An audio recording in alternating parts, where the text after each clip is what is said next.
రీసెంట్గా మనం చూస్తూనే ఉన్నాం తెలుగు ప్రొడ్యూసర్లైనా తెలుగు హీరోస్ అయినా వేరే వాళ్ళు ఈ రివ్యూవర్స్ ఎవరైతే ఉన్నారో సినిమాని కిల్ చేస్తున్నారు. వీళ్ళ వల్ల థియేటర్కి జనాలు రానే రావట్లా, వీళ్ళ వల్ల సినిమాలే అంతమైపోతున్నాయి. వీళ్ళని ఆపాలి అని చెప్పి వాళ్ళ మీద కేసేయటం, వీళ్ళ మీద కేసేయటం.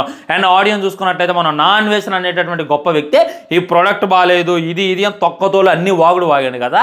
కానీ ఒక యానిమేషన్ సినిమా, ఒక కార్టూన్ మూవీ బాక్స్ ఆఫీస్ని ఊచకోతకు వస్తుంది.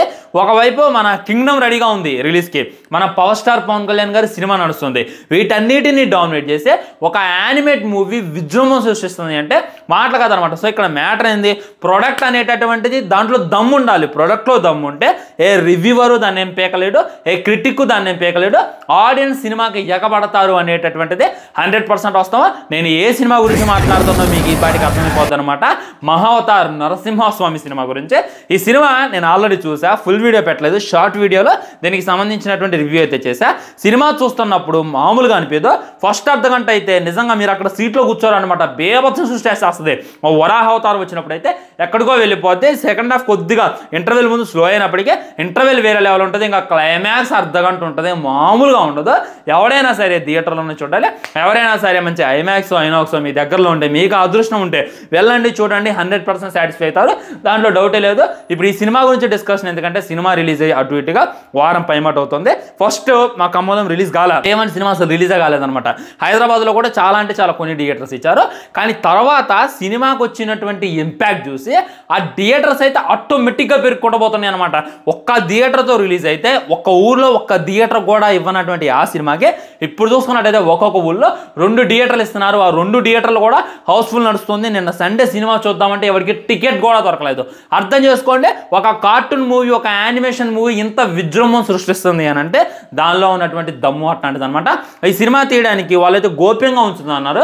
ఎంత పెట్టామనేటటువంటిది బయట ఉన్నటువంటి వార్తల ప్రకారం ఆ మ్యూజిక్ అయినా, ఆ ఏ డిజైనింగ్ అయినా, ఆ యానిమేషన్కి అయినా అటు ఇటుగా ₹1,00,00,000 కన్నా తక్కువగానే పెట్టారంటే హుంబాలే వాళ్ళు. ఆల్రెడీ వాళ్ళు అంటే కొన్ని ఇంటర్వ్యూల ప్రకారం నేనైతే చెప్తున్నాను, జస్ట్ సినిమా రిలీజ్ అయినటువంటి డే 1 చూసుకున్నట్లయితే జస్ట్ 10 లక్షలతోనే స్టార్ట్ అయింది ఓపెనింగ్స్. అది కూడా కన్నడ వాళ్ళు వేరే చోట్ల కొద్దిగా ఇంట్రెస్ట్ చూపించారనమాట. 10 లక్షలతో ఓపెనింగ్ స్టార్ట్ అయితే ఒక్క రోజులో 10 లక్షల మాటికి వసూలు చేసింది. సినిమా రిలీజ్ అయిన వారం తర్వాత ఒక్కొక్క రోజు ఈజీగా 1,50,00,000 2 కోట్లు వసూలు చేస్తుంది. ఇప్పటిదాకా సినిమా 15 కోట్లు వసూలు చేసింది. మాటల ఫ్రెండ్స్ ఎలా, ఒకవైపు మంచి కాంపిటీషన్ ఉంది. కాంపిటీషన్ లేదా అంటే కాదు, పవన్ కళ్యాణ్ గారి సినిమా నడుస్తుంది, వేరే హీరో సినిమా నడుస్తున్నాయి. అయినప్పటికీ ఇలాంటి ఇంపాక్ట్ ఎలా గురి చేయగలిగింది అని అంటే నేను చెప్తున్నా కదా, ఎప్పటికే చెప్తున్నా దీని వెనక ఖచ్చితంగా రివ్యూవర్స్ ఉంటారనమాట. ఆల్మోస్ట్ సినిమా చూసి ప్రతి ఒక్కళ్ళు పాజిటివ్ రివ్యూ ఇచ్చారు, ఎవడు కూడా నెగిటివ్ రివ్యూ ఇలా. ఎందుకు నెగిటివ్ రివ్యూ ఇలా, సినిమాలో దమ్ము ఉంది. అది అనమాట. ఈ రోజుల్లో ఎవరు చూస్తారా యానిమేషన్ సినిమాలు, ఈ రోజుల్లో ఎవరు చూస్తారా కార్టూన్ సినిమాలు అనేటటువంటి మాటలన్నిటి కూడా చెక్ పెట్టి ఈ రోజుల్లో దమ్ముంటే ఏ సినిమాకైనా సరే చిన్న నుండి పెద్దోళ్ళు ముసలోళ్ళు అందరూ సినిమా చూడడానికి ఎగబడతారు అనేటటువంటిది మనకైతే క్లారిటీగా చూపించేశారు. ఇదంతా కూడా మన హిస్టరీ అనమాట. అంటే మనం తెలుసుకోవాలి, నరసింహస్వామి ఉగ్ర రూపంగా వచ్చి ప్రహ్లాదుని ఎలా రక్షించాడు, హిరణ్యకశిపుని ఎందుకు చంపాడు, ఒక గాడ్ తన మీద ఎంత భక్తి చూపించగలడు అనేటటువంటిది ప్రతి ఒక్కళ్ళు తెలుసుకోవాలనేలా ఈ సినిమా మన ముందు నిర్మించారు. ఫస్ట్ వీళ్ళు ప్రయత్నం చేస్తున్నప్పుడు ఎందుకు వీళ్ళకి డబ్బులు ఎక్కువైనాయి అనిపించింది. కానీ ఈ సినిమా రిలీజ్ అయ్యాక అర్థమైంది వాళ్ళు వర్తున్నటువంటి ప్రాజెక్ట్ను పట్టారా అని నా కోరిక అనమాట.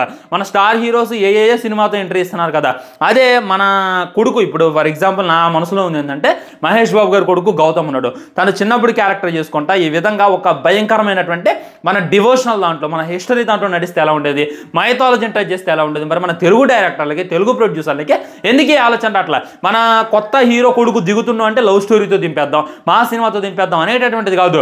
వాళ్ళు చిన్నగా ఉన్నప్పుడే ఈ విధంగా ప్రహ్లాదుల్లాగా చూపించి తన కోసం నరసింహస్వామి అంటే మన ప్రభాస్, మన మహేష్ బాబు, మన పవన్ కళ్యాణ్ గారు ఎవరో ఒక ఉగ్ర రూపంలో వచ్చి ఆ యొక్క హిరణ్యకశిపుని చంపేటటువంటిది ఇమాజిన్ చేసుకుని ఎలా ఉంటుంది. మరి ఎందుకు ఎవరికి ఆలోచనలు అట్లా లేతే ఆ రొటీన్ కొట్టులు చేద్దాం, ఇక పనికి మాలినటువంటి ఏ హిస్టరీని నాశనం చేద్దాం అనేటటువంటి సినిమా వస్తున్నాయి. కానీ ఎలాంటి సినిమా రావట్లేదు అనేటటువంటి గుర్తుపెట్టుకోండి.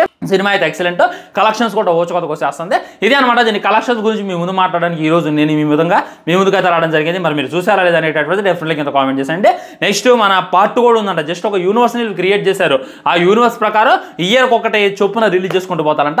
చూడాలి ఎక్కడ దాకా వెళ్ళిద్ది అనేటటువంటిది. ఉంటా ఫ్రెండ్స్, ఇది అనమాట ఇన్ఫర్మేషన్. బాయ్. ఛానల్ని సబ్స్క్రైబ్ చేయండి, లైక్ చేయండి, షేర్ చేయండి. మాత్రం జై హింద్.